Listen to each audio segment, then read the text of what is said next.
Hello दोस्तों, आपका अपना स्टॉक चैनल में बहुत बहुत स्वागत है। तो दोस्तों, आज इस वीडियो में मैं बताऊंगा कि कौन से शेयर में आगे चल के गिरावट हो सकती है, उसके पीछे की क्या रीजन है वो भी बताऊंगा। तो स्टार्ट करने से पहले बोलूंगा, अगर सब्सक्राइब नहीं किया तो लाल बटन दबा के सब्सक्राइब कर देना, बेल आइकन दबा देना, जिससे इंपॉर्टेंट इन्फॉर्मेशन की नोटिफिकेशन सबसे पहले आप तक पहुंच सके। तो दोस्तों, मैं अभी आपके सामने कुछ चीजें रखूंगा, तो और मैं बता दूं, तो अगर आप लोग को नहीं पता हो तो बता दूं, तो OFS सबसे पहले बता दो। OFS क्या होता है? वो होता है ऑफर फॉर सेल। क्या होता है? Offer for sale. और इसमें क्या होता है वो भी बता दूं। ऑफर फॉर सेल कब लाती है कंपनी वो भी बता देता हूँ स्टॉक मार्केट में, और इसमें क्यों लेके आती है वो भी बताता हूँ। देखो, अपने पास पता है सेबी के कुछ रूल्स होते हैं कि प्रमोटर जो भी होते हैं, सेबी के रूल्स होते हैं। कंपनी जो होती है, कंपनी कंपनी के कुछ प्रमोटर्स होते हैं।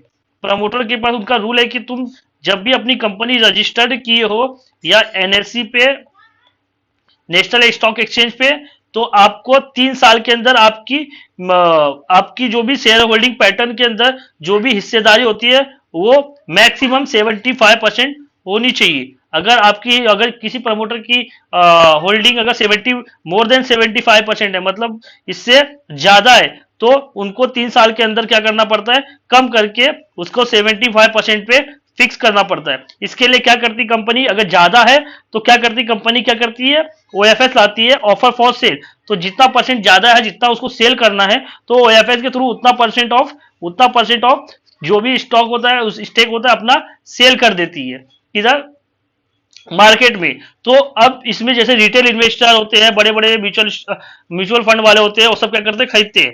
तो ये तो एक था सेबी का रूल। अब लेकिन मैं और आपको बता दूं कि अगर सेबी का रूल के हिसाब से ये नहीं बोला जाता है कि तुम 75, देखो प्रमोटर की होल्डिंग 0% भी होगी तो भी चलेगा सेबी के लिए, बट मैक्स टू मैक्स कितनी होनी चाहिए, 75% होनी चाहिए। अगर 75% अप है तो क्या होगा, उसको तो क्या बोलते हैं, OFS लाके वो क्या कर सकता है, अपना जो भी स्टॉक है उसको रिलीज कर सकता है। तो ये था OFS का, बता दिया। अब कौन से स्टॉक पे इसकी तलवार लटक रही है वो भी जरा मैं बता देता हूं आपको। तो मैं आपको लेके आ जाता हूं। स्टॉक का नाम है RVNL, रेलवे विकास निगम लिमिटेड। क्या है? रेलवे विकास निगम लिमिटेड। तो दोस्तों, आप पता होगा, ये जो रेलवे विकास निगम लिमिटेड है, ये PSU सेक्टर की कंपनी है। किसकी? PSU सेक्टर की, पब्लिक पब्लिक सेक्टर की कंपनी है, जिसमें गवर्नमेंट का सबसे ज्यादा इसमें हिस्सेदारी है। तो वो जो हिस्सेदारी जितनी भी ज्यादा है, अगर वो जरूरी नहीं कि वो 75% रहेगा तो OFS नहीं लेके आ सकती। नहीं, अगर 75% है या 75% से कम भी रहेगा तो कंपनी क्या कर सकती है, OFS ला सकती है। तो इस OFS, इसका मतलब ये नहीं कि कंपनी खराब है। आपको तो पता है कि कुछ कुछ कंपनियां अभी भी ऐसी हैं जिसमें ऑलरेडी 75% और 75% से कम है, उसमें भी कंपनियां OFS लेके आती है। क्या करती है, उन लोगों को पैसे जमा करना रहता है कुछ बिजनेस में ग्रो करने के लिए, कुछ नया प्लांट खोलने के लिए। तो वो पैसे जमा करने के लिए क्या करती है, अपने स्टेक को मार्केट में सेल करती है OFS के थ्रू, और पैसे कलेक्ट करती है। तो आप सबसे बड़ी तलवार लटक रही किस पे, रेलवे विकास निगम, क्योंकि इसका जो प्रमोटर होल्डिंग है, हाँ, वो 75% है। तो इसमें भी जो भी गवर्नमेंट है वो क्या कर रही है, अपना स्टेक कुछ सेल करने चाह रही है। तो जिसके थ्रू इसमें आपको अच्छी खासी गिरावट देखने को मिल रही है, जो आज आपको लगभग 5.5% की गिरावट है। तो मैं थोड़ा इसको अभी ये तो बता दिया, इसके बाद मैं आपको लेके आता हूँ थोड़ा इसका NSE के ऑफिशियल वेबसाइट पे लाके दिखा देता हूँ। तो दोस्तों, आप यहाँ पे देख सकते हो जो कंपनी की प्रमोटर होल्डिंग है। मैं गया, कंपनी इंफॉर्मेशन पे क्लिक किया, शेयर होल्डिंग पैटर्न पे क्लिक किया। आप यहाँ पे देख सकते हो प्रमोटर की होल्डिंग कितनी है, मोर देन 75% है। तो मतलब मोर देन 75% है, तो फिक्स है कि कभी भी इसमें OFS आ ही सकता है। तो आज भी इसका वैल्यू तुम देखोगे तो 31.25 है। तो इसमें कभी भी OFS आता है तो करंट प्राइस से क्या होता है, वो कम ही रहता है। जो OFS का वैल्यू होता है करंट प्राइस से कम रहता है। तो अभी इसमें कब आएगा OFS वो पता नहीं, बट आप लोग अलर्ट रहना, कभी भी अलर्ट रहना, इसमें कभी भी OFS का न्यूज सुनाई दे सकती है। तो मैं अभी तो इसमें फ्रेश बाइंग के लिए किसी को कुछ एडवाइस नहीं करूंगा। तो जो भी है, आप अगर आप छोटे लेवल पे खरीदे हो, छोटे वैल्यू पे, तो आप होल्ड करके चल सकते हो। और अभी फ्रेश बाइंग करने जाओगे तो आप इसमें फंस भी सकते हो OFS के चक्कर में। और यहाँ पे देख सकते हो पब्लिक की होल्डिंग कितनी है, खाली लगभग 12% ही तक पब्लिक के पास है। और कंपनी कॉर्पोरेट एक्शन में देखना, कंपनी ने 2020 में ₹1.14 का डिविडेंड भी दिया था।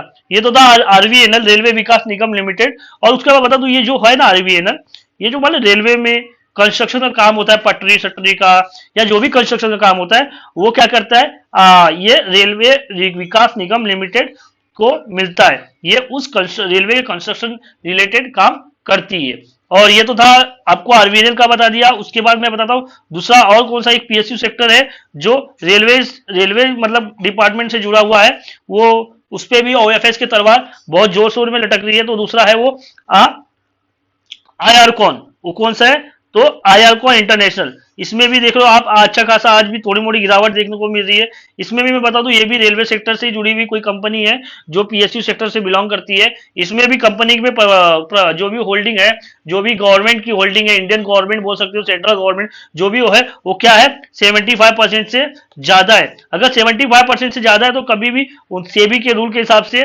वो क्या करेगी, वो अपने को उसको अपने जो भी उसकी प्रमोटर होल्डिंग है उसको रिड्यूस करके मिनिमम 70 मैक्सिमम 75% ही रखना होगा। ये सेबी के रूल्स है जिसके थ्रू उनको फॉलो करना पड़ता है। बट इसका ड्यूरेशन कितने का होता है, 3 ईयर के अंदर करना होता है इसको।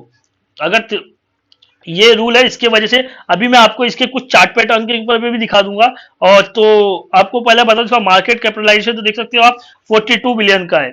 तो इसमें भी बहुत नया फ्रेश बाइंग करने के लिए सोचना मत, अगर सोच भी रहे हो तो अटक सकते हो। और अभी इसका ओएफएस में कभी भी हमको अनाउंसमेंट और न्यूज आ सकती है कि वो इसका आईआरकॉन के इंटरनेशनल का भी ओएफएस आ गया। तो मैं आपको थोड़ा इसका शेयर होल्डिंग पैटर्न भी दिखा देता हूं। तो हम लोग आ जाते हैं एनएससी के ऑफिशियल वेबसाइट पे। मैं आ गया एनएससी के ऑफिशियल वेबसाइट पे। तो आप यहाँ पे मैं आपको दिखा दूं, तो आप देख सकते हो। तो आईआरको इंटरनेशनल है, इसमें आज का रेट क्या चल रहा है, 91.15। मैं एक बार वापस में इधर क्लिक कर लेता हूं। तो यहाँ पे कंपनी इंफॉर्मेशन पे क्लिक कर लिया।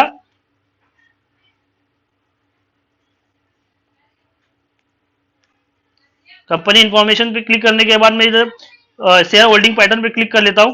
तो आप दोस्तों यहाँ देख सकते हो इधर प्रमोटर की होल्डिंग कितनी है, मोर 89% है। मतलब इनको कितना, हाँ, मोर देन 14% अपना स्टेक क्या होगा, ओएफएस के थ्रू सेल करना पड़ेगा।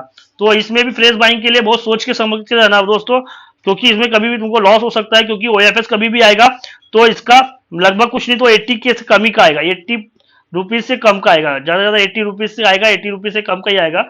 तो इसीलिए हमको इसमें गिरावट देखने को मिल रही है दोस्तों। तो ये दो स्टॉक से, आरवीएनएल और आईआरकॉन से, थोड़ा अपने अलर्ट रहना, मेंटेन करके रखना। और फ्रेश बाइंग करने की सोचना ही मत, अगर सोच रहे हो तो फंस सकते हो दोस्तों। तो आज के लिए इतना ही, दैट्स इट, थैंक यू। फिर मिलेंगे नेक्स्ट वीडियो में अच्छे इन्फॉर्मेशन के साथ, तब तक के लिए बाय बाय।